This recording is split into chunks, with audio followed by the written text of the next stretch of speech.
Bienvenido a la cuarta temporada de Naticum. En esta ocasión te compartimos la conversación con el magistrado de circuito Michel Guavidor-Becker sobre la reforma fiscal para 2026. Hola, ¿qué tal? Bienvenidos al podcast de Naticum. En esta ocasión tenemos el gusto y el placer de recibir a un buen amigo de Naticum, el abogado Michel Guavidor-Becker, hoy magistrado de Tribunal Colegiado de Circuito. Bienvenido, Michel, ¿cómo estás? No, al contrario, Omar, para mí es un gusto siempre regresar aquí. Cuando regreso aquí me siento en casa y estoy encantado de estar nuevamente en el podcast de Naticum. Nos da mucho gusto recibirte, Michel. A ver, platícanos en un minuto, de manera breve, ¿cómo te sientes en tu nuevo encargo? Pues fíjate que muy bien, Omar. Al principio, después de todo el proceso electoral y después de la validación por parte del tribunal, pues vino una pequeña etapa de incertidumbre, no solo para mí, sino para todas las nuevas personas juzgadoras que son electas, por el tema de las adscripciones. La realidad es que pues no habían unas reglas claras. Sí hay unas reglas descritas en la legislación electoral acerca de la metodología para la adscripción. Sin embargo, pues como es conocido de todos, fue un poco pues exploratorio el proceso electoral y pues había mucha incertidumbre de las adscripciones, pero la realidad es que yo estoy muy contento. Me adscribieron al segundo Tribunal Colegiado de Circuito en materia auxiliar de la 8ª región, lo que tiene sede aquí en la ciudad de Mérida. Pero pues lo interesante es que somos un tribunal que auxilia prácticamente en competencia nacional. Desde que yo estoy sentado ahí en el encargo, me ha tocado auxiliar a Hermosillo, me ha tocado auxiliar a Cancún, a Campeche y también aquí a Yucatán. Entonces, a través de los distintos recursos como el amparo directo, pues este tribunal tiene la peculiaridad de que entramos no solo con legislación federal común, sino también con legislación local, pues porque nos toca resolver amparos directos de las distintas regiones del país, ¿no? Entonces, además de que ha sido una experiencia novedosa, ha sido sumamente enriquecedor. Tú y yo siempre lo hemos comentado, Omar, las instituciones públicas también son escuelas.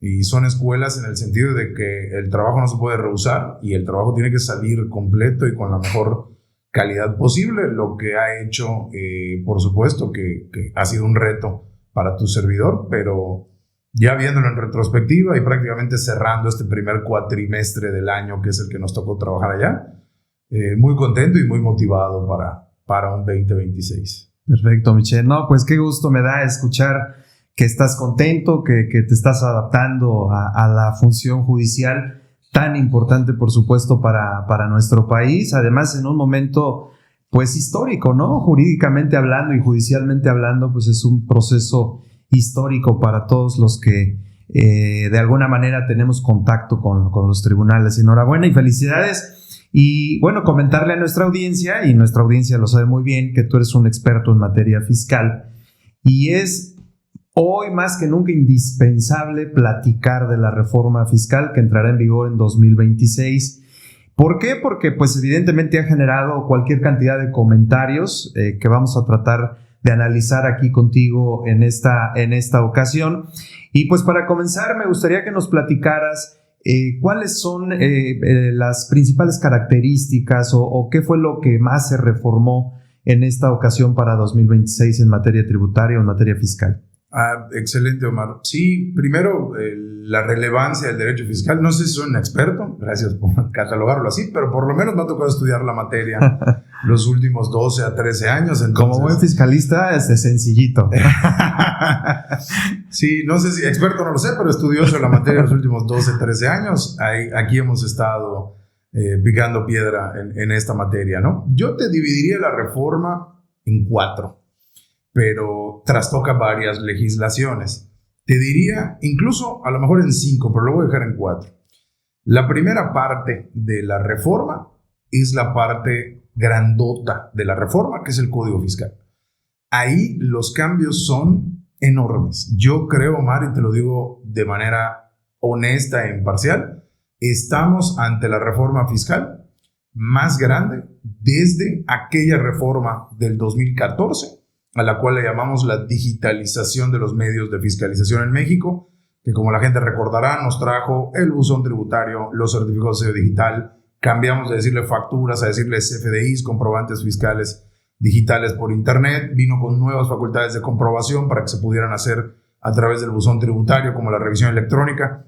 Esa reforma que fue enorme, desde aquel 2014 han pasado 11 años, 12, porque esta reforma, como bien mencionaste, va a entrar en vigor en el 2026. 12 años después tenemos la siguiente gran reforma en materia fiscal. Y te digo, la dividiría yo en 4 bloques. Primero, en el código, que hay cambios de todo tipo.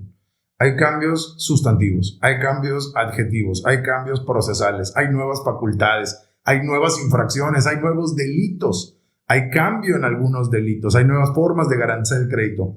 Le movieron el tapete al contribuyente, o nos movieron el tapete a los contribuyentes enormemente. La segunda parte es la ley del IEPS. Ahí es donde vino el aumento tarifario, que es este aumento tarifario es lo que cuando escuchamos a un político decir no hay impuestos nuevos y los que hay no se suben, realmente a lo que se refiere es que no se aumenta uno de los elementos del impuesto de la contribución, que es la tarifa. Aquí en el IEPS hay aumentos fuertes de tarifa. La tercera parte, a la que creo que no amerita este podcast que entremos, es la nueva ley de derechos. Los derechos federales, sacar nuestro pasaporte y todos estos pagos.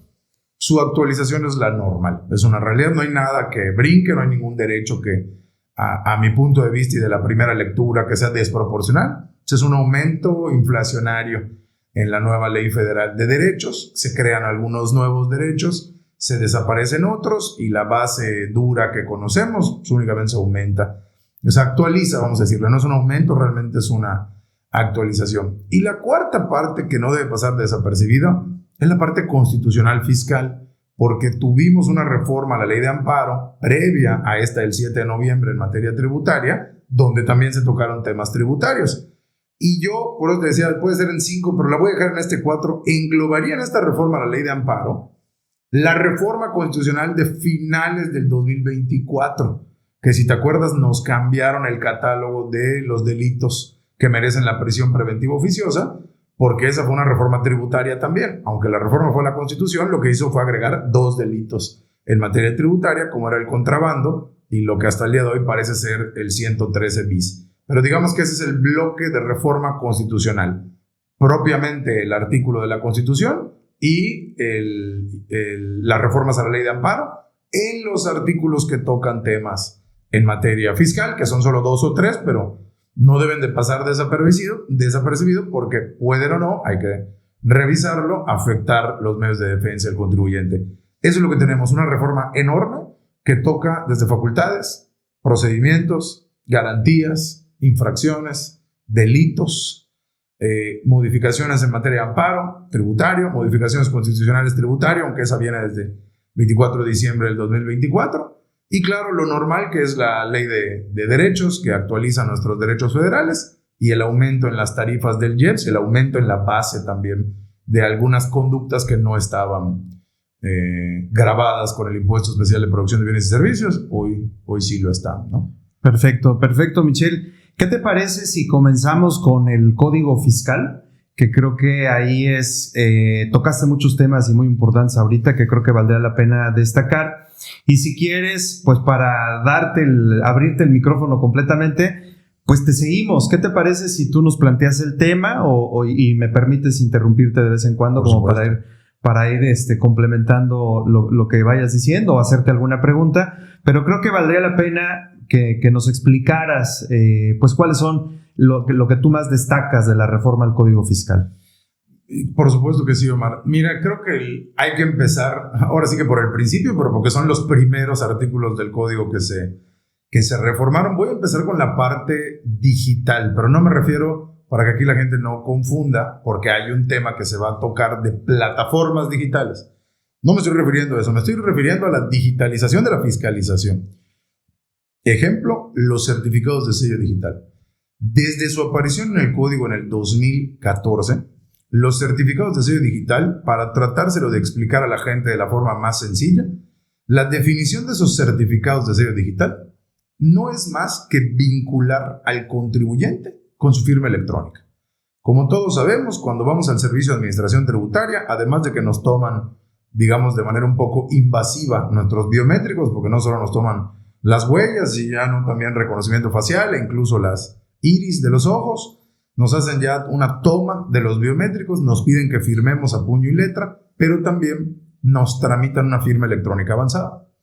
Esa firma electrónica avanzada nos sirve para firmar todos los documentos digitales en materia fiscal.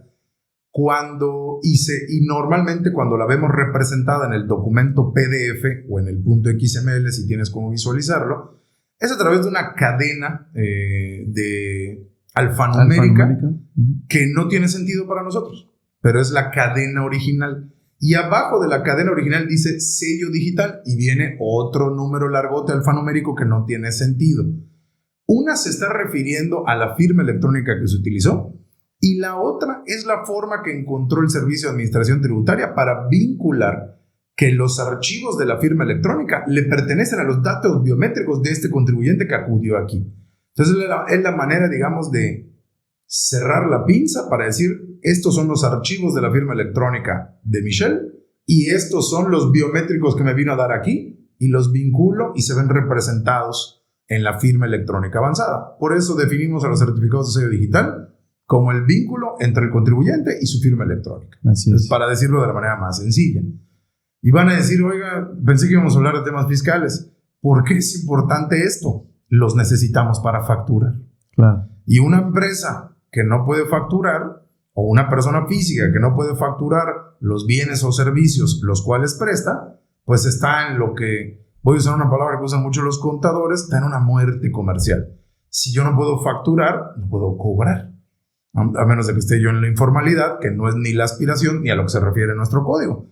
Nuestro código habla como si todos los contribuyentes mexicanos estuviéramos en la formalidad, y si yo no puedo expedir comprobantes fiscales digitales por internet, pues tampoco me van a pagar los bienes y servicios. Entonces la autoridad ya encontró un mecanismo o una herramienta para obligar al contribuyente a presentarle documentación o a realizar ciertas conductas que la autoridad quiera. Y este es a través de un procedimiento que está contemplado en el artículo 17H y 17H bis, donde te dan una serie de hipótesis y te dicen, a ver, todo lo que pasa aquí, si tú cometes alguna de estas conductas, te quito tus sellos. Primero te los suspendo y si no me gusta lo que me contestaste, te los quito. ¿Y esto para qué lo hacen? Para obligarnos a realizar la conducta que no les gusta. Ejemplo, a quien no presente declaraciones le suspendemos los sellos. Oye, necesito que me los devuelvas porque si no, no puedo cobrar. Preséntame las declaraciones. Entonces se convierte en una herramienta de orden, se convierte en una herramienta de las facultades que le llamamos de control. De control, claro. No nos está cobrando impuestos, no nos está determinando un crédito fiscal, nos está obligando a hacer algo al cumplimiento de nuestra obligación material, no la obligación fiscal, nuestra obligación administrativa, y si no lo haces, te quito la facultad. ¿Qué pasó entonces en la reforma? Ampliaron este catálogo. Ahora tenemos más razones por las cuales al contribuyente le pueden suspender primero su certificado de sello digital y posteriormente cancelárselos. E incluso se apertura una nueva facultad de comprobación que está contemplada en el artículo 49 bis del Código Fiscal, que es una combinación literal entre lo establecido en el artículo 69 del Código Fiscal de la Federación, que hablaba de las famosas EFOS y EDOS, de las facturas apócrifas, de los comprobantes fiscales digitales por internet que no tenían sustento, combinado con el artículo 17H de cancelación de sellos. ¿Y qué es lo que hace esta nueva facultad? Que la define el propio código como una visita domiciliaria. De hecho, está en el artículo 42, dentro de ¿para qué se puede hacer una visita domiciliaria? Le agregaron el inciso G para verificar, dice que los comprobantes fiscales digitales por internet, que los CFDIs sean verdaderos o respalden operaciones y actos jurídicos existentes. Entonces, a diferencia de lo que pasaba en el 69B, que nos decían, usted está emitiendo comprobantes fiscales digitales por internet sin contar con capacidad, activos, material, infraestructura o trabajadores, o no estar localizado, ahora ya no van a tener que hacer esa facultad general. Pueden escoger 3 comprobantes fiscales digitales que no les gustan de tu contabilidad y decirte, presumo que estos comprobantes no son ciertos. Así es. No respaldan operaciones reales. pero además como si fuera estoy entrecomillando aquí para quien solo nos escucha, una medida cautelar, te suspendo los certificados de sello digital hasta que no me aclares lo que pasó con estos 3 comprobantes. Dicho en español, hasta que no me pruebes la materialidad de estos 3 CFDIs, no te voy a devolver tu certificado de sello digital y además no puedes instar el procedimiento de aclaración del 17H bis, que es el que nos permitía recuperar nuestro certificado de sello digital. Para decirlo en español, Omar, hasta que yo no termine, no facturas. Así es de sencillo. Entonces es una posición, es una facultad de comprobación agresiva y no es en buzón tributario, porque de la primera lectura pareciera que todo esto es digital. No, es físicamente en el domicilio, es una visita domiciliaria. Claro. Que se desahoga en un solo momento, es una sola diligencia. Orden, verificación, levantamiento de acta. A partir de ahí el contribuyente tiene 5 días para defenderse y la autoridad 15 más para resolver. Se acabó. Si resuelve que el contribuyente no logró demostrar, no logró desvirtuar, lo van a publicar como si fuera el 69B en una lista negra, en una lista que se publica en la página del SAT y se publica en el diario oficial. Y las personas que recibieron esos 1, 2, 3 comprobantes ya no les dan, a diferencia del 69B, la posibilidad de ahora ellos desvirtuar, sino que dice tienen 45 días para corregir su situación fiscal y dice a través de declaración complementaria, porque ese CFDI ya perdió los efectos. Es una facultad agresiva. A diferencia del 17H, no hay procedimiento de aclaración que me devuelva los sellos de forma provisional. Y a diferencia del 69B, el receptor de ese CFDI, del texto del código, ya no tiene la oportunidad de defenderse, solo de corregir. Antes le daba las dos. Claro. Entonces, se puede corregir su situación fiscal o demostrar la materialidad. Cualquiera de los dos la podía demostrar, el que emitió el CFDI o el que lo recibió. Aquí la carga es para el que lo emite y el que lo recibe solo le queda corregirse. ¿Cuál va a ser la consecuencia si no se corrige? A él le quitamos los sellos digitales. Por supuesto. Hasta que no se corrija. Así es. Porque el 69 nada más decía, los efectos fiscales, dice, no produjeron, ni producen, ni produjeron efectos fiscales. Y si el contribuyente no los quitaba de su contabilidad, tenía que esperar a que la autoridad lo audite para que entonces vengan las facultades. Y ahí en facultades se podía defender. Aquí no hay defensa. Si en 45 días no los quitas de tu contabilidad, a ti te quito la facultad de facturar y entonces hasta que no los quites no te devuelvo los certificados de sello digital. Pues fíjate, Michelle, yo creo que aquí esta reforma la esperábamos antes. ¿A qué me refiero? Recordarás que cuando estábamos en el Tribunal Federal de Justicia Administrativa, que recién empezó el tema del 69B, las áreas de auditoría del SAT en sus créditos fiscales te determinaban el crédito presumiendo operaciones inexistentes. Y en ese momento los argumentos de nulidad eran en el sentido de, oye, no me iniciaste el procedimiento del 69B, por lo tanto no me lo puedes determinar en auditoría, me refiero en visita domiciliaria o revisión de gabinete. Y por ahí algunos tribunales, tanto en el fiscal como en la parte de los colegiados, daban la razón y decían efectivamente se requiere que inicies el procedimiento del 69 y el SAT se retiró de esa práctica que tenía en ese momento. Prácticamente hoy con lo que me estás diciendo pues retomó el tema y hoy no solo lo va a poder hacer sino además que lo va a lograr hacer con facultades pues mucho más agresivas, ¿no? Mucho más duras en ese sentido. Y a ver, entonces para entender bien esta parte, yo recibí la factura, auditan a quien me expidió el CFDI, le determinan operaciones inexistentes en el marco de estas nuevas atribuciones, el CFDI queda sin efectos fiscales y por lo tanto yo tengo que acumular ese ingreso, así tendría que Correcto. ser. Más bien perder esa deducción. O perder la deducción. Perder esa deducción y acreditamiento. Deducción en impuesto de la renta, acreditamiento en IVA y IEPS si fuera el caso, pero en IVA seguramente sí. Si no lo hicieres, te van a bajar los sellos y no te los van a devolver hasta que no subsanes, es decir, hasta que no lo hagas. ¿Y esa sería la única vía? Es decir, ya en los procedimientos que establece el 17H ya no serían suficientes para recuperarlos. Expresamente los prohíbe. El 49 bis dice, no le es aplicable el último párrafo del 17H, que es el que nos habla del procedimiento de aclaración. O sea, en estado de indefensión, o sea, o declaras por lo menos, ya no sé si pagues, pero bueno. Y fíjate que el tema de lograr devolver los sellos a través del procedimiento de aclaración, a mí no me parece lo más grave. Lo que me llama la atención es que ese contribuyente no ha sido vamos a decirlo de esta forma, ¿no? Su garantía de audiencia no ha sido escuchada, ¿no? Totalmente, sí. No quiero pronunciarme sobre si la redacción del artículo pudiera o no ser inconstitucional. Creo que eso amerita un análisis y un debate más profundo. Creo que el artículo está incompleto, más que tildarlo de si es legal o no, constitucional o no. Me parece que le faltó ese otro párrafo, como si te lo da el 17H bis o como si te lo da el 69B. Te dice, bueno, ya a ti ya te determiné, ya no me lograste demostrar, ya no desvirtuaste. Ahora voy con el que tiene la consecuencia económica.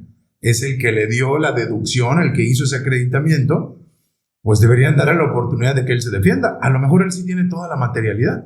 Y lo que no prevé el proceso es esa garantía de audiencia. Solo prevé el procedimiento de ejecución, sin esa previa audiencia, ¿no? Habrá que ver qué dice la Prodecon, que suele ser el primero. Claro, no es vinculante, pero suele dar las primeras opiniones. Ellos tienen un departamento que hace un análisis sistémico de las normas fiscales para ir decretando cuáles son las mejores prácticas y criterios no vinculantes. Posteriormente, el mismo SAT tiene un departamento que lo va analizando. Y claro, pues el Tribunal Federal de Justicia Administrativa, a los que tendrán seguramente mucho más trabajo, ¿no? Pero esto responde a que la autoridad encontró una forma distinta a las auditorías tradicionales que conocemos, como visita domiciliaria, revisión de gabinete o la revisión electrónica, que le eran cansadas, que le eran tardadas y que al final, muchas veces, hay que decirlo, no había dinero para la autoridad al final del camino. Habían medios de defensa, habían años y años de litigio que a lo mejor pues, no les resultaban en una recaudación eficiente, ¿no? Con estos procesos, como son facultades más de control que facultades de auditoría, facultades de fiscalización, pues son muy rápidas. Una auditoría le lleva a la autoridad entre de 12 a 18 meses ya con todo y la determinación del crédito. Aquí expresamente dice el último párrafo del artículo 49 bis que no podrá mediar más de 24 días hábiles entre la entrega de la orden y la resolución de la autoridad. Es una facultad express prácticamente. Y toda la visita domiciliaria se lleva en una sola diligencia. Y a mí me gustaría apuntar aquí, Omar, sobre esta facultad que es medular. Creo que es, para mí, para la parte de medios de defensa en materia fiscal, es la más relevante. Hay tres cosas que me llaman la atención dentro de la redacción del artículo. Primero, que habla de las pruebas. Cuando tú y yo trabajamos en el Tribunal Federal de Justicia Administrativa, el tema probatorio, pues la Ley Federal del Procedimiento Contencioso te habla de la prohibición a que las autoridades asuman pliegos de posiciones, te habla de la pericial en materia contable, que pues es, digamos, lo voy a entrecomillar, la prueba madre en materia fiscal, y si acaso te hablará de alguna prueba especial de desahogo. Para todo lo demás, suplíamos con aquel entonces Código Federal de Procedimientos Civiles, hoy será o en un futuro con el Código Nacional de Procedimientos Civiles y Familiares. Pero la realidad es que aquí sí te habla de las pruebas, pero te habla en un sentido restrictivo. Te dice que para desvirtuar este 49 bis, te dice no podrás utilizar. O sea, en vez de ser permisivo y decirte con qué pruebas desvirtuar, te dice cuáles no puedes utilizar. Te pongo un ejemplo, las que hayan sido pruebas que hayan sido obtenidas ilegalmente.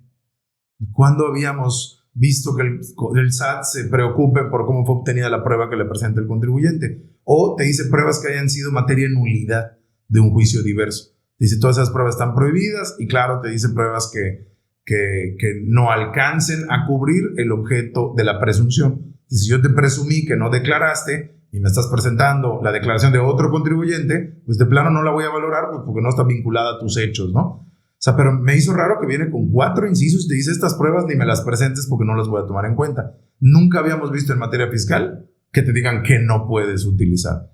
Segundo, que se me hizo sumamente peculiar, es que te remita a la existencia de otro procedimiento que es el último párrafo, el 17H bis de cómo obtener tus sellos y te diga no lo puedes usar. Es decir, un artículo está diciendo sé que existe esto, pero te lo prohíbo usar. Y lo tercero, que eso es algo que va a cambiar totalmente la forma de operación del SAT, ya está permitido que el SAT, antes de la entrega de la orden, utilice medios electrónicos, digitales y audiovisuales para cerciorarse de que las facultades de comprobación se llevaron conforme a la ley. Lo voy a decir en español, permite tomar fotos, audios y videos. incluso antes de la emisión de la orden, porque dice que estas fotos, audios y videos se pueden realizar para cerciorarse de que llegó al lugar correcto y de que la diligencia se está atendiendo con la persona correcta, ¿no? Entonces, me estoy imaginando, esto es 100% especulativo, que van a llegar como cámara de policía. O sea, con estas bodycam, con estas cámaras como GoPro pegadas al pecho, pues para decir, aquí está la calle 11, aquí está este domicilio que es rojo, que tiene reja negra, toqué la puerta, primero me abrió fulanito de tal. Pues está grabado. Y dice que los audios, las fotos y los videos que deriven de la diligencia serán anexos constitutivos de la propia acta que se levante. Y este mismo párrafo de que se pueden utilizar fotos, videos y audios durante todo el tiempo de la visita, no requieren el consentimiento del contribuyente. Ahí es otro punto a analizar. Solo dice que lo tiene que decir la orden. Así que la orden tiene que decir que se está utilizando el mecanismo tal para grabar o videograbar, depende si solo audio o video, o para tomar fotografías. Entonces nos vamos a enfrentar a un nuevo modelo de orden de visita, porque también pusieron el mismo párrafo para la revisión de gabinete y la visita domiciliaria. Correcto. Es decir, ya no solo en este procedimiento del 49 bis, si yo tengo una visita domiciliaria, una revisión de gabinete o esta nueva facultad, entonces puedo utilizar cámaras, videos, videograbaciones y audios. ¿Qué es lo que busca la autoridad a mi punto de vista? Que se le dejen de caer los actos por vicios formales del visitador claro. No se identificó, de no se cercioró estar en el domicilio.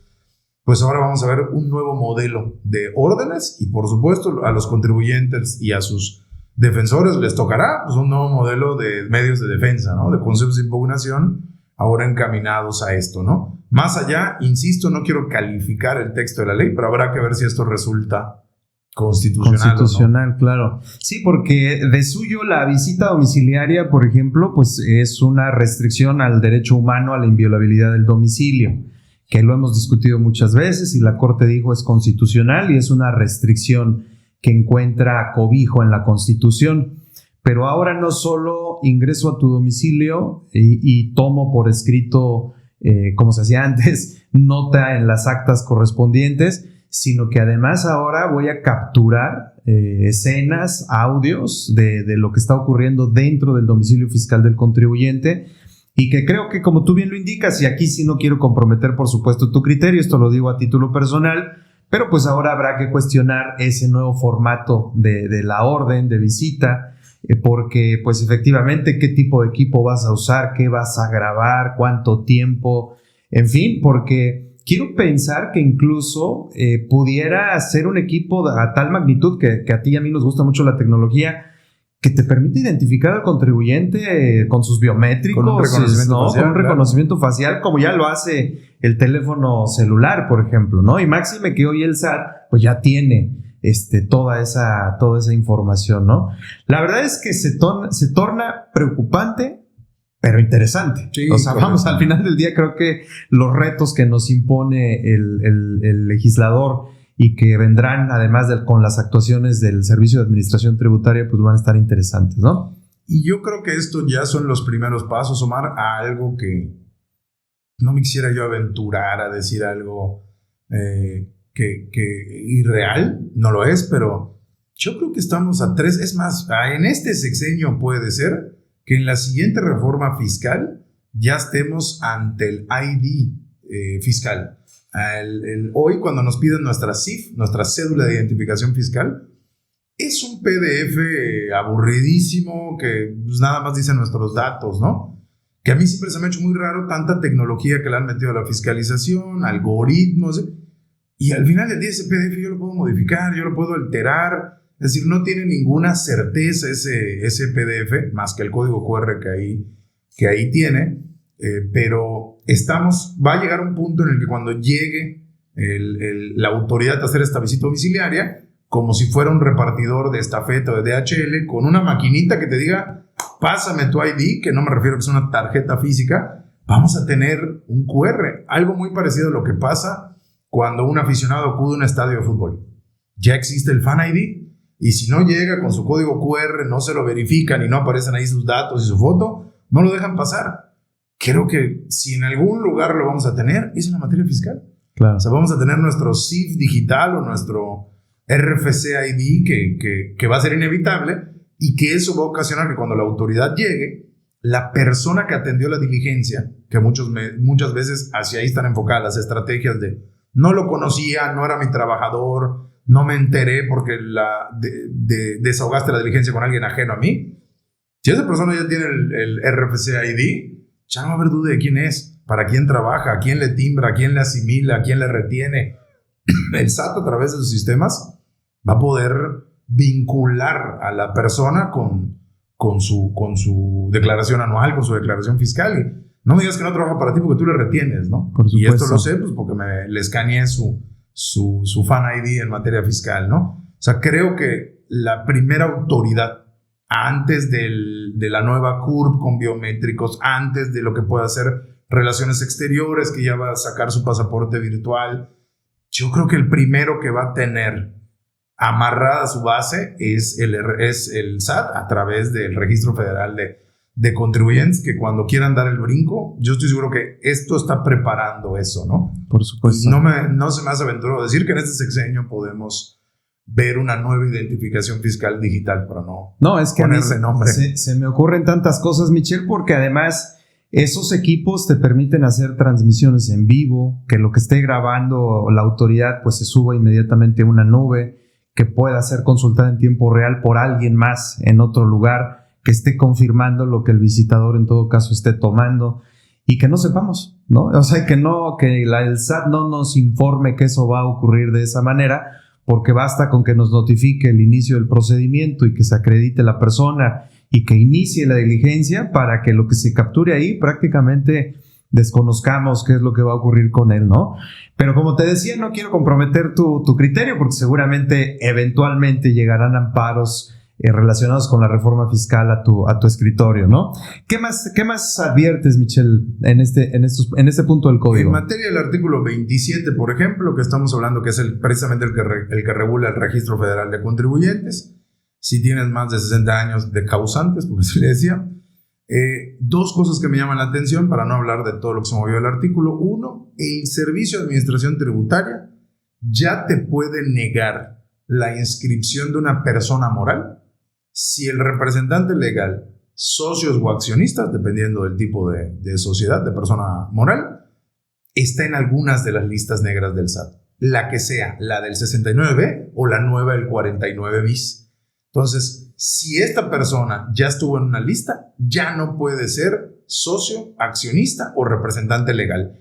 Y de aquí la importancia de que estas facultades de control, que te digo muchas veces están redactadas de manera incompleta, el contribuyente no las desatienda, porque muchas veces dirán, bueno, soy socio de esta empresa, ya le quitaron los sellos, la dejamos así, la dejamos ahí muerta, le decimos, no, la dejamos dormida, ya no tiene sellos, pues constituimos otra y empezamos con otra. Si la persona moral o tu persona física que está vinculada a esa empresa que se quedó sin sellos, ya no te van a dejar ser socio o accionista de la nueva, ni representante legal. Claro. Es decir, estás cerrando un círculo el SAT para que no nada más tiramos esto a la basura, construimos una nueva y buenos días, ya soy otra persona moral, ¿no? En el mismo artículo, se le da la facultad al SAT y la obligación a los notarios, y esto se me parece un poquito grave, a lo mejor valdría la pena platicarlo con algún notario aquí en el estado, o corredor público igual, fíjate que habla de notarios públicos, pero el corredor también puede constituir personas morales. Claro. Ahora sí tienen que cerciorarse de la autenticidad de los documentos que les dan para la constitución de empresas. Y siempre vemos que los notarios ponen ahí su leyenda de, pues yo no soy el que autentifica estos documentos. De buena fe, pues si el contribuyente me trae y me dice que este es su INE, bueno, creo que el INE ya tiene una forma de verificar que sí sea con QR, ¿no? Con el Instituto Nacional Electoral, ¿no? Pero los documentos que te ponen a disposición ya es obligación del federatario revisar la autenticidad del documento, porque lo que se dio es la facultad al SAT para requerir el cómo lo autentificó. Entonces, implícitamente le está diciendo, tú eres el obligado a autentificarlo, y antes de que yo registre a esta persona moral y le dé su RFC, quiero que me digas cómo autentificaste esas actas de nacimiento, INE, esta constancia, esta opinión de cumplimiento positiva de materia del IMSS, de materia fiscal, todo lo que el contribuyente te presentó para identificarse, es tu obligación ver que sea auténtico, es decir, que no esté alterado y que los datos ahí sentados sean reales. Y si a mí algo no me cuadra o no me gusta, te voy a requerir a ti, notario, para que me digas cómo lo autentificaste. Y si no me lo demuestras, te sanciono. Es una multa económica, tampoco es de las grandotas, pero ya empezó. Ya solo basta con que le cambien el nombre a la multa y para que nos pongan a temblar a notarios, ¿no? No, pero además facultades tan genéricas que se le imponen al notario como auxiliar de la autoridad fiscal, y digo facultades genéricas porque el notario en todo caso podría negarse a brindar el servicio, o sea, al no advertir certeza en los documentos que le das o que le llevamos para constituir una empresa, podría decir no te presto el servicio hasta que no hagas determinada validación de tu información, ¿no? Tal cual. Y esto evidentemente se va a traducir en que no vamos a poder constituir empresas legales para el desarrollo económico del país también, ¿no? O sea, creo que ahí vamos a tener que equilibrar esas facultades con el notario, ¿no? Tal cual. Si te fijas, han puesto piedritas o han hecho un poquito más complejo la tarea de todos. O sea, cada vez es más difícil ser un contribuyente cumplido. Cada vez es más difícil no ubicarse en las hipótesis, constituir las empresas. Ahora para el notario, autentificar. Y ojo, imagínate la obligación del notario, porque si está diciendo el SAT, yo no voy a registrar empresas cuyos contribuyentes son socios, accionistas o como persona física están en una lista negra, pues el notario tiene que tener. Las listas negras son públicas, le decimos listas negras de forma popular, pero claro, estas listas del SAT están publicadas en su página y en el diario oficial. El diario oficial no tiene ningún tipo de buscador para facilitar. La página del SAT sí, aunque no siempre funciona. O sea, yo he buscado a contribuyentes que sé que están ahí y no aparecen, como que se va borrando la base de datos o no es infinita. Pero el notario ahora va a tener que hacer esa tarea también, porque de nada le sirve mandar el acta con 2 socios que los va a votar el SAT. Al final del día va a dar un servicio que no se va a poder materializar porque no se va a registrar esa acta, ¿no? Entonces también va a tener que cuidarlo, ¿no? Por supuesto, por supuesto. ¿Qué más tenemos, Michelle? Creo que hay temas relevantes en cuanto al tema de las garantías. También entiendo que hubo una modificación ahí, pero tú márcanos la pauta. Tú dime con qué seguimos. Antes de pasar al tema de las garantías, me encantaría incluso escuchar tu opinión también del 30B del código. Ya existía la obligación en materia del IVA, la ley del IVA, le empezó a cobrar, y a ver, hay que decirlo en español, está bien, le empezó a cobrar a las plataformas de streaming, a las plataformas educativas que están dando servicios en línea, digitales, videoconferencias, a ver, el Zoom, el WebEx, el Meetings. Dices, si tú la estás cobrando y la herramienta no es gratuita, aunque tu base no esté en México, el servicio se materializa acá, eres sujeto de IVA. Está bien. A ver, esos gigantes tecnológicos muchas veces son unicornios multimillonarios, no están pagando impuestos en este país, pero los mexicanos estamos contratando su servicio. No conozco un solo mexicano que no pague un servicio o de streaming o de claro, algo, ¿no? Lo que está raro y no le gusta al contribuyente ni a las proveedoras de streaming, porque habla de plataformas de citas en línea, plataformas educativas y plataformas, no dice la palabra streaming, es una palabra en inglés, pero dice donde se puede descargar o visualizar fotos, video, música, es decir, entra nuestro Netflix, HBO, Spotify y demás. No solo se les va a cobrar a ellos, que realmente lo que hacen no es cobrar, sino que nos tienen que retener de nuestros pagos a nosotros el IVA. Por eso aumentó el servicio de streaming cuando vino esta modificación a la ley del IVA hace un par de años. Estábamos en pandemia y la gente decía, estamos en pandemia, estamos encerrados y nos suben el internet y las plataformas. Parecía hecho a la medida, pero realmente era una estrategia. Y ahorita el cambio, que es el 30B del Código Fiscal, dice que le tienen que dar acceso al SAT a los datos del streaming en tiempo real, para que él pueda verdaderamente advertir cuál es la base de usuarios que están viendo el contenido y pueda cuadrar con lo que la plataforma le dice que son sus usuarios. Y esto pasa porque como todo es digital y las bases de datos no están en México, pues digamos que de manera ciega, voy a poner un ejemplo tonto, si Netflix le dice al SAT, tengo tantos usuarios, les cobro tanto y aquí está tu parte del IVA, no tiene manera de verificarlo el SAT. Entonces el SAT se dio la facultad de poder entrar en tiempo real a ver muestras de los usuarios que están viendo el streaming para poder corroborar que cuadra lo que le dicen las plataformas digitales. Y aquí viene el miedo. Van a saber qué contenido veo, en qué tiempos lo hago, en qué hora. Es decir, nuevamente mi información sensible pues puede estar en manos de una autoridad que me dice que solo lo va a utilizar para verificar que esté pagando bien el IVA a la plataforma. Si la plataforma no le da acceso o no cuadra, se suspende el servicio. Y ahí eso ya existía en la ley del IVA, que es, ya no me acuerdo si es el 18 quintus de la ley del IVA, que hablaba de la posibilidad de suspender el servicio.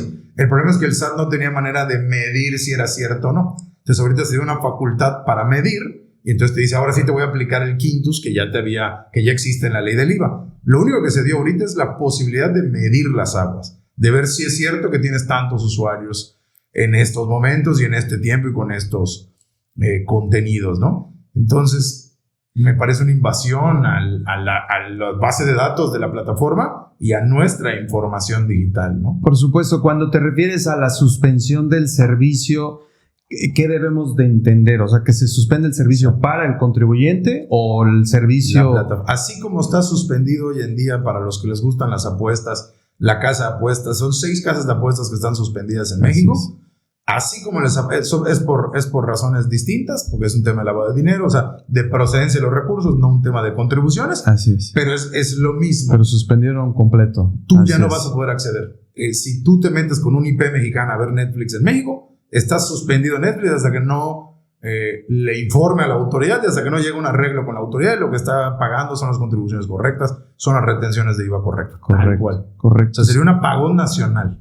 Sí, por supuesto. Yo creo que estamos en una nueva dinámica de cómo vamos a proteger nuestra información y nuestros datos personales, ¿no? Realmente me parece que nosotros, con el ánimo de encontrar entretenimiento en estas plataformas, pues cedemos mucha de nuestra información, no solo nuestro nombre, nuestro teléfono, la información bancaria, sino además temas tan sensibles como lo que yo consumo dentro de la plataforma, ¿no? Que puede definir en muchos sentidos el estado de ánimo de la persona, la situación psicológica, la situación anímica, porque se convierten en espacios, pues, de esparcimiento, al final del día de distracción.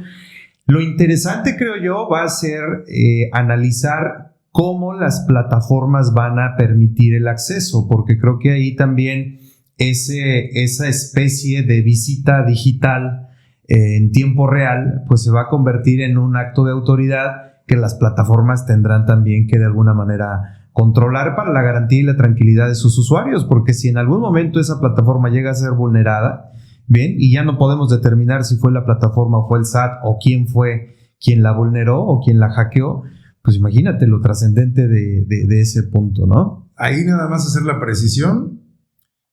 Muy probablemente lo dice el párrafo tercero de este artículo 30B, que para efectos del primer párrafo y que la autoridad fiscal pueda llevar a cabo esta auditoría digital en tiempo real, se tendrá que celebrar un convenio con la Agencia de Transformación Digital y Telecomunicaciones en materia informática y tecnológica para la gestión y análisis de esos datos. Es decir, además el SAT lo va a subrogar. Exacto. Porque no va a tener la capacidad técnica para hacerlo por sí mismo. Exacto. Y además en una autoridad que dicho sea de paso, no es una autoridad fiscal. Correcto. ¿No? Que no es una autoridad fiscal, pero que sí va a tener acceso a nuestra información. Y que volvemos al punto. Una vez que la autoridad tiene esa información, no sabemos qué tratamiento le da. Igual y te lo entrego a ti, SAT, o también se lo puedo entregar a otras áreas del gobierno que requieran ese tipo de información, ¿no? Interesante. ¿Qué más tenemos, Michelle? Mira, además, hay una parte que a mí me vibra un poco el párpado, porque te decía yo que algo que está haciendo muy bien el SAT es cerrando círculos o cerrando la pinza. Y han utilizado un lenguaje, me parece a mí, que aquí no es un tema del SAT, si tengo que echarle la culpa a alguien, me parece que hay una inadecuada técnica legislativa. No quiero calificar si es adrede o no, pero me parece que hay una inadecuada técnica legislativa al momento de vincular muchos de los artículos del código con el delito que se creó en el 2018, recordarás, del 113 bis. El 113 bis, que ya sufrió modificaciones con esta reforma, era un delito de 3 párrafos. En el primer párrafo nos decía de 2 a 9 años de prisión y los verbos activos del delito era quien expida, emita, enajene o adquiera comprobantes fiscales digitales por internet que amparen operaciones inexistentes. Entonces nos decía, a quien compre, venda, adquiera o enajene los comprobantes va a ser sujeto de 2 a 9 años de prisión. Nos decía que se tiene que perseguir por querella, necesariamente el SAT, la Secretaría de Hacienda y Crédito Público, tiene que presentarla, ¿no? Tiene que querellarse. Y te decía que se puede perseguir de forma simultánea con el artículo 400 bis del Código Penal. Dice que no son excluyentes.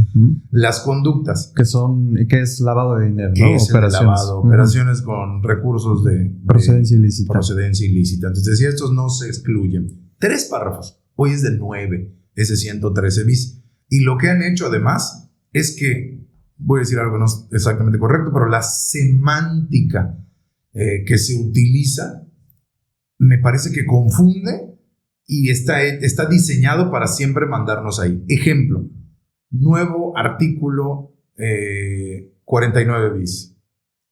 Si a mí me quitan los sellos porque dicen que el comprobante, los 3, 2, 5, 2 comprobantes amparan operaciones inexistentes, te dice esto da lugar al 113 bis, independientemente del estado que guarde el procedimiento administrativo del 49 bis. Es decir, me está diciendo que si pierdo en el 49 bis, me van a mandar al 113 bis, que es un delito. Claro. Que cometí ese delito. Lo mismo dice el 69, párrafo 8, te dice, después de todo este procedimiento, el que se quedó en la lista negra y no desvirtuó, también lo puedo perseguir por el 113 bis. Entonces ya van 2 artículos que me mandan a este 113 bis.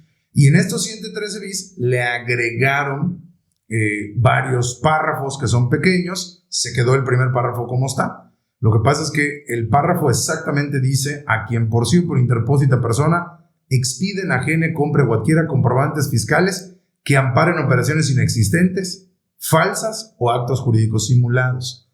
Esos actos jurídicos simulados no aparecen prácticamente en el Código Fiscal. Los actos jurídicos simulados son civiles, realmente no son en materia fiscal. Aquí es si la operación existió o no existió, por eso hablamos de materialidad. Entonces, si se van por el 69 bis y el contribuyente no desvirtúa, te pueden perseguir con el 113. Nueva facultad del 49 bis. No desvirtúas, y es para cualquiera de los dos, para el que no desvirtuó o para el que no se corrigió, porque también le diste el efecto fiscal. También dice el que adquiera o compre, son los verbos que utiliza. Entonces también para las dos partes, digamos el efos y el edos, en cualquiera de los dos. Y además, en el artículo 42, que es el de las facultades de comprobación, dicen que si dentro de tu visita domiciliaria normal, la autoridad advierte que un comprobante fiscal digital es falso o ampara una operación inexistente, no tienen que aperturar el procedimiento nuevo del 49 bis y directo te lo pueden decir en tu visita domiciliaria como parte de tu resolución determinante. Y que también, entonces, por esa resolución determinante, también puedes ir al 113 bis. Claro. Y por eso te decía que esto tiene 4 bloques y había que vincularlo con la reforma constitucional de diciembre del 2024. En esa reforma, al catálogo de delitos cuya prisión preventiva será oficiosa, se agregó el contrabando por el tema del huachicol y el 113 bis. No lo dice así.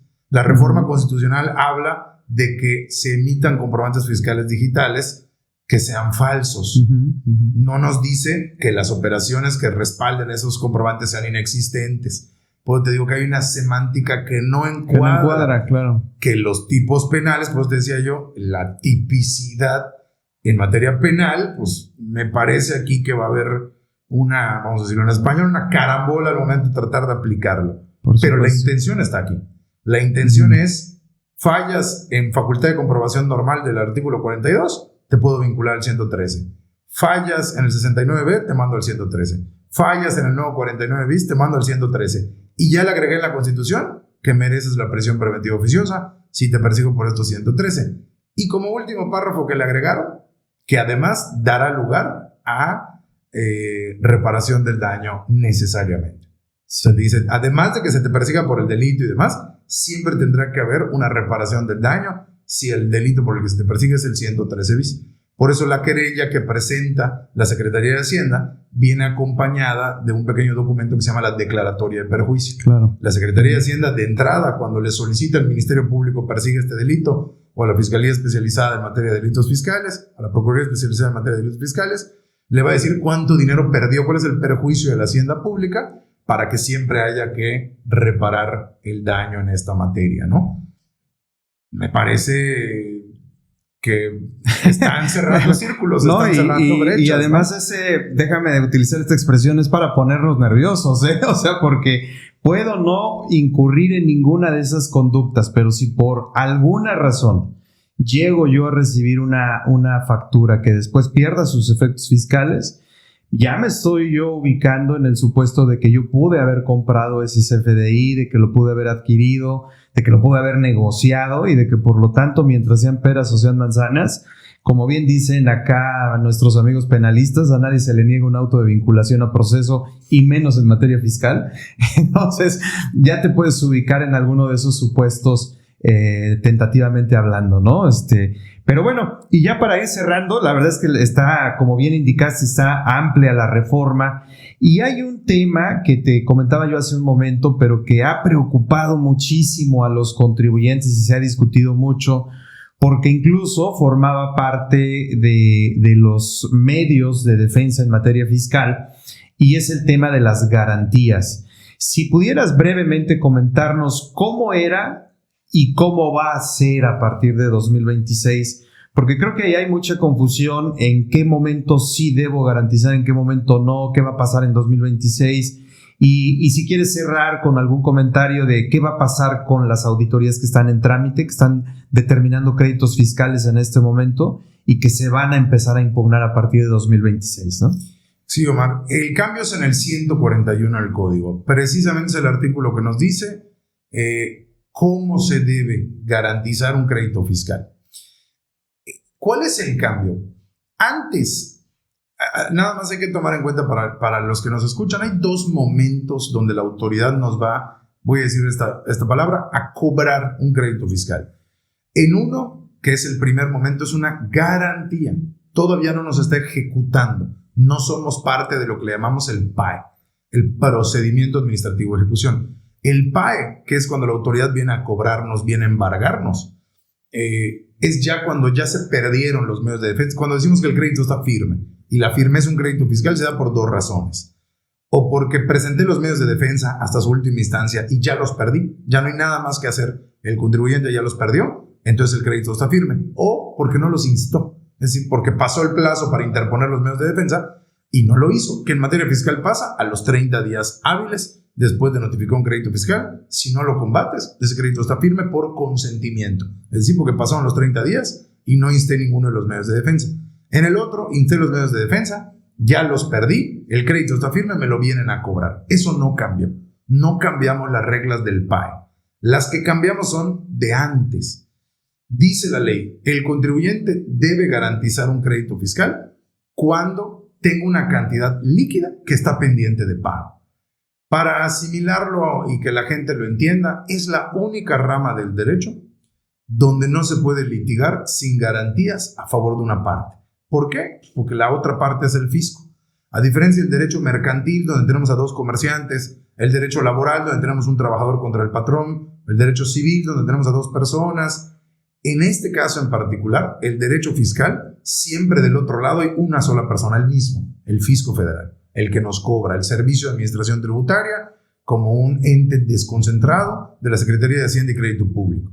Y ellos te dicen, esto no es un tema mercantil, aquí no estamos viendo si me debes o no me debes, esto no es un tema civil que deriva de una obligación contractual, es tu obligación constitucional pagar los impuestos y entre si son peras o son manzanas, si te determiné bien el crédito o no te lo determiné bien, a mí me lo garantizas para que si pierdes no te insolventes. Esas reglas de garantía teníamos en el artículo 141 con qué podía garantizar el contribuyente. Entonces el contribuyente buscaba dentro de sus activos con qué le convenía garantizar y entregaba una garantía. Es decir, el artículo estaba redactado de tal forma que te decía cómo puedes garantizar. Estaba, pues obviamente, con dinero, con pólizas de fianza, con bienes inmuebles, con bienes muebles, con maquinaria, incluso lo único que estaba prohibido prácticamente eran los intangibles, que tenía por allá una expresión de a mí los intangibles no me los traigas. Hoy el 141 ya cambió y te dice, si estás en algún punto donde estás obligado a garantizar, no importa en qué instancia estés, en un juicio, ya estoy combatiéndolo en juicio contencioso, ya estoy en recurso de revocación, ya me fui al amparo porque estoy presentando también la inconstitucionalidad de la ley con la que me están cobrando. No importa, lo dice expresamente, no importa si estás ante el Tribunal Federal de Justicia Administrativa, ante el Poder Judicial de la Federación, ante mí mismo en mis recursos administrativos, ante el Infonavit, ante el IMSS, tienes que garantizar el crédito con este orden de prelación. Ya no es optativo, como ya no es busca entre tus activos cómo me lo vas a garantizar, es así lo tienes que garantizar. Como te imaginarás, la fracción primera es el billete de depósito. Para quien no lo sabe, el billete de depósito es como un cheque. Le vas a entregar todo el dinero que tienes en el banco a través de un billete de depósito. No lo va a cobrar el SAT, esto es importante, lo va a congelar, digamos. Claro. Porque estamos en garantía, no en ejecución, por eso hice la separación primero.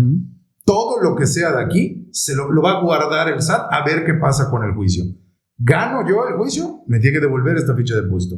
Pierdo el juicio, te la va a cobrar. Con eso se va a cobrar.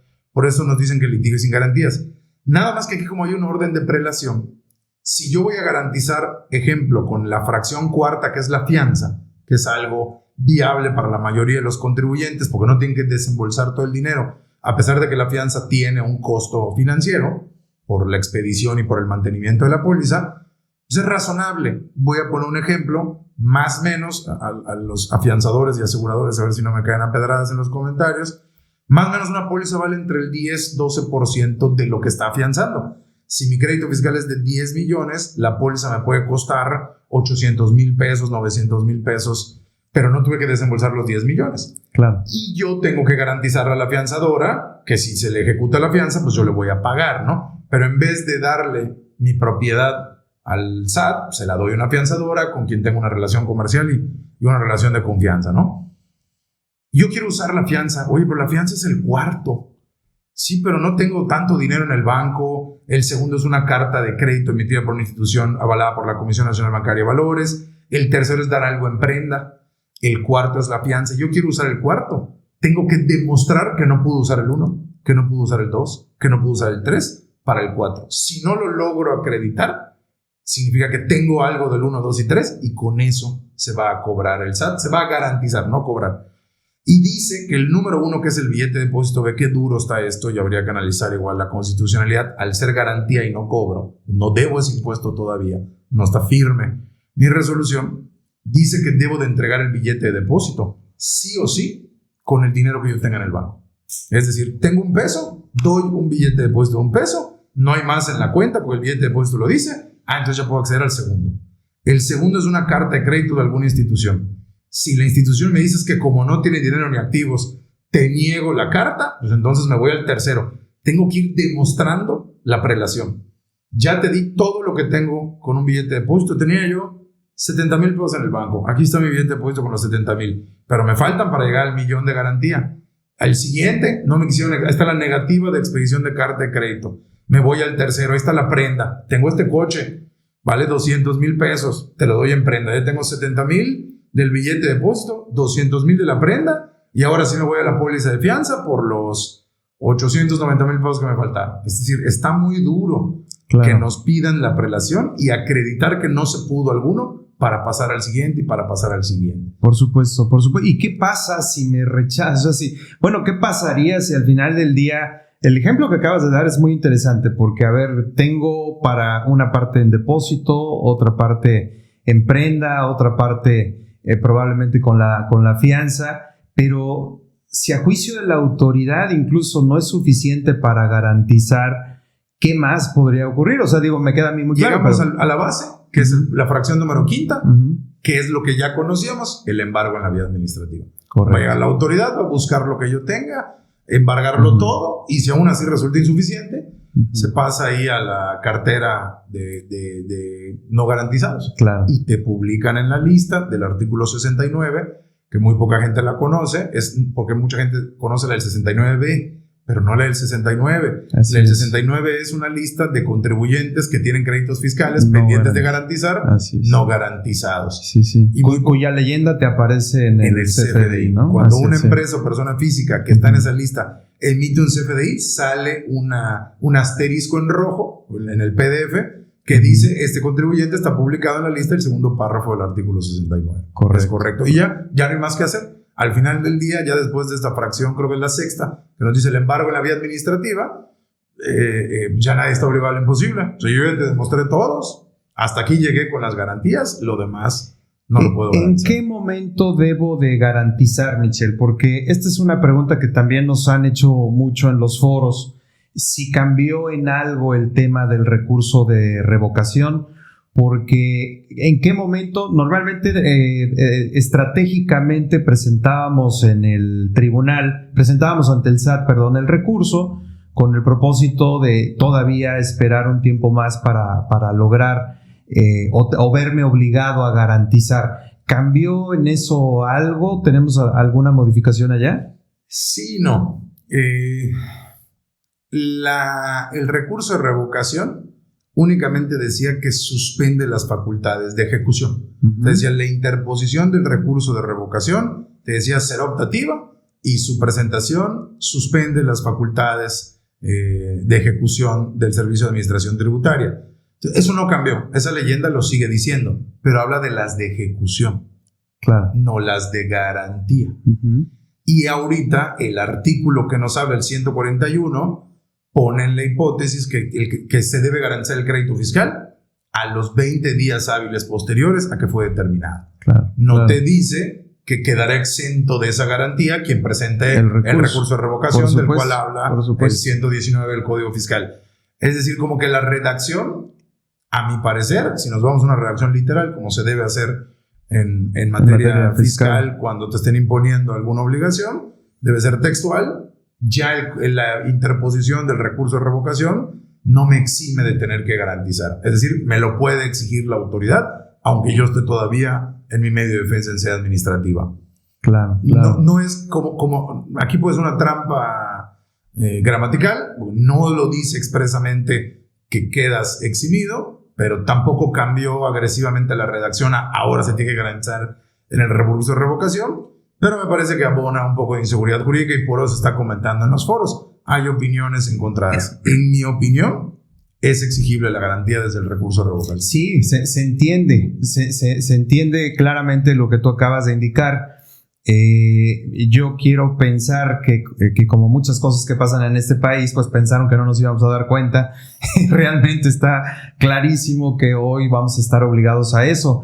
Entonces, creo que en este sentido la recomendación para los contribuyentes que están en este momento por concluir una auditoría y eventualmente recibir un crédito fiscal, pues se tienen que preparar para Sí. garantizar. Igual algo que se comenta en el foro que me gustaría precisar, esto es un tema adjetivo. El artículo 141 que nos habla de la prelación en materia de garantía del interés fiscal no nos impone ni derechos ni obligaciones. Es un tema procesal. Entonces, esto aplica desde el primer mes. Sí, claro. Si estoy en el mes 11 o 12 de mi auditoría, me la van a cerrar el 15 de enero y el 20 de marzo llega mi crédito fiscal, voy con estas reglas del 141. Sí, Nada sí. de que no, pero mi orden de visita fue previo y me está aplicado de manera retroactiva. Si no impone derechos y obligaciones, es un tema procesal. Lo mismo el 49 bis. O sea, este 49 bis, el 5 de enero pueden llegar a cuestionarme CFDIs de 3 o 4 años atrás. Porque Así no me es. impone solo, lo mismo pasó con el 69. El 69 llega a nuestro código en el 2014 y empiezan a revisar ejercicios 2011, 2012 y la gente decía en sus medios de defensa me están aplicando de forma retroactiva. Al solo ser un procedimiento, al final del día, tú tienes que tener la materialidad de tus operaciones y tu contabilidad, que es lo que no te están revisando nada diferente. Nada más es un procedimiento nuevo que sí se puede aplicar de manera retroactiva. El 49 bis no es para cuando yo declare el 2026 en adelante. Entra el 1 de enero para los 5 años atrás que tiene facultades la autoridad. Por supuesto. 2 comentarios para cerrar, que no debe pasar desapercibido. Hay un nuevo delito en el 115, si me parece. Déjame revisarlo rápidamente para no decir algo equivocado. 115 ter, es nuevo el artículo. Falsedad de declaraciones ante autoridad fiscal. Y ya lo veíamos venir quienes nos dedicamos a la materia, porque cuando contestábamos un acta parcial dentro de las facultades de comprobación o en el 17H hacíamos el procedimiento de aclaración de sellos o tratábamos de desvirtuar en materia del 69B, nos requería la autoridad para que bajo protesta de decir verdad, aclaremos si esto es así. Nosotros le decíamos, oye, el Código Fiscal no habla de bajo protesta de decir verdad, no me obliga a hacerlo bajo protesta, y nosotros le contestábamos, no, en términos del artículo del Código Fiscal, hago mis manifestaciones sin que sean bajo protesta de decir verdad. Claro, lo que quiere ahora la autoridad es que no le mintamos. El artículo dice que declarar hechos falsos o presentar documentos falsos o alterados de 9 meses a 4 años de prisión. 115.3 es un nuevo delito que no existía. Y en el 17, no en los H's y de sellos, el artículo 17, que es el que habla de la firma electrónica avanzada, nos dice que ahora el SAT va a prestarnos un servicio no fiscal, para efectos no fiscales. Si yo quiero firmar un documento con firma electrónica avanzada, ahora el SAT nos va a dar el servicio de validarlo para que usemos la firma del SAT. Por supuesto. Y lo primero que se nos viene a la mente a todos es pues, la materia mercantil. Mi contrato, el pagaré, pues ya en vez de que esté firmado con firma autógrafa y que mi contraparte me interponga todas las excepciones posibles, lo firmamos y el SAT va a validar que estas eran las firmas electrónicas de Juan y de Pedro, y no hay duda que el contrato lo firmaron ese día, a esa hora, estas personas. O sea, nos volamos personalidad, falta de firma, identidad del firmante. El tema es quién va a ir al SAT a firmar su pagaré para que luego el SAT ya sepa que firmaste un pagaré. Además te está auditando en tiempo también ahí. Pero va a dar el servicio. O sea, ahora se apertura en el artículo 17, que es el último párrafo del 17, que la firma electrónica podrá utilizarse para documentos no fiscales, así lo dice, para fines no fiscales, a través del servicio que dé el SAT, donde las partes le digan queremos utilizar tu firma electrónica para firmar este documento, ¿no? Insisto, se ve muy noble, pero yo siempre he dicho que cuando es una facultad de la autoridad, su fin último siempre es fiscalizar. Si desde hoy el contrato me lo firmaste aquí, el pagaré me lo en 3, 4, 5 años no me digas que no existe o que no se cobró, pues desde que se originó ese documento con fines no fiscales, yo lo conozco, ¿no? Entonces va a ser interesante ver quién sí acude y quién no, pero hay un nuevo servicio, literal dice servicio, que nos va a brindar la autoridad fiscal para utilizar su firma para cuestiones no solo para el CFDI y no solo para la emisión de una factura o la presentación de mi declaración fiscal, ya la voy a poder utilizar incluso para validar documentos legales no fiscales. Claro.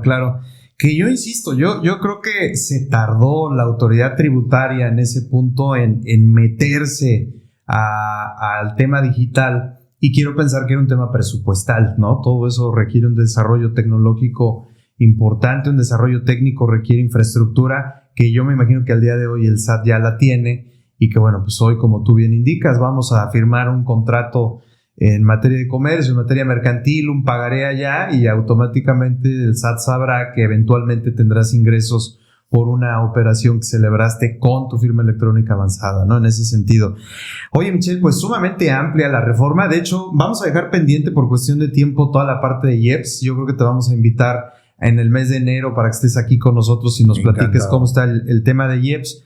Pero la verdad es que me da mucho gusto recibirte acá. Pues evidentemente esta es tu casa. Muchas gracias. Naticum sigue siendo tu espacio para cuando tú lo consideres. ¿Alguna reflexión final? Les digo, algo que nos dé un poco de esperanza en materia tributaria. Hay que estar preparados. El contribuyente, la relación jurídica tributaria es una relación ya muy dispar. Ya nos enfrentamos a una autoridad preparada, a una autoridad con muchos dientes para cobrar, para revisar, para fiscalizar, para quitarnos los sellos. Ya no debemos de tomar a la ligera. El contribuyente tiene que empezar a cumplir, también hay que decirlo. Tiene que empezar a documentar todo. No solo estoy en la formalidad porque declaro y pago. Cuando hablamos de estar en la formalidad, tengo procesos internos. La palabra correcta es de compliance, de cumplimiento. Claro. O sea, tengo procesos internos, documento mis contratos legales, los amparo con los documentos. Tiene que haber ya no una formalidad de existo, tengo RFC y pago. Me refiero a una formalidad interna de la empresa. Las empresas tienen que ya, aunque sea tener una persona encargada del cumplimiento, pero una persona que se dedica a procesos internos, que no tienen nada que ver con ventas, con clientes o con marketing, sino con el cumplimiento interno. ¿Por qué? Habrá gente que me diga, oye, contratar a una persona solo para eso. Créanme es más costoso no tenerla.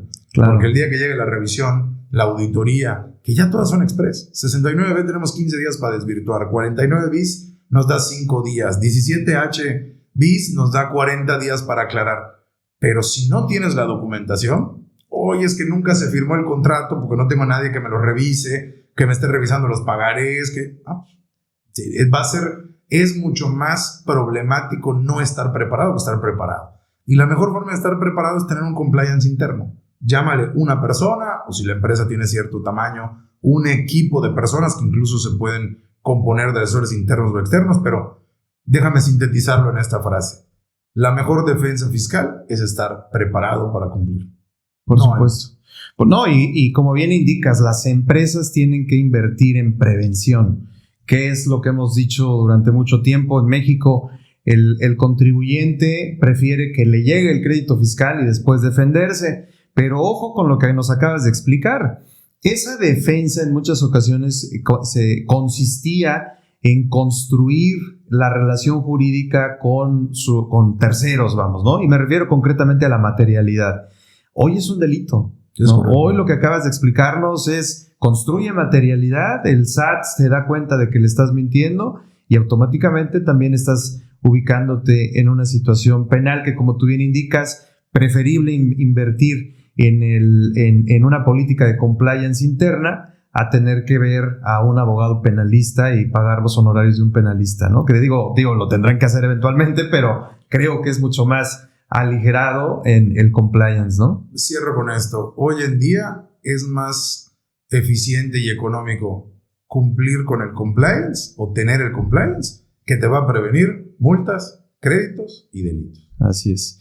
Pues Michel, muchísimas gracias. Te agradecemos mucho que nos hayas acompañado, que nos hayas explicado con tanta claridad la reforma fiscal para 2026, que estoy convencido de que seguirá generando dudas y discusión y sobre todo llegarán seguramente muchos asuntos a tribunales y estaremos muy atentos de las resoluciones que se dicten.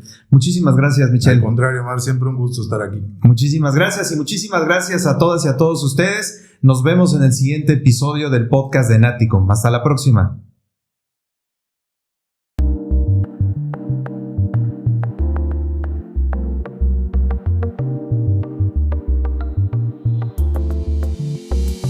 Por hoy ha sido todo.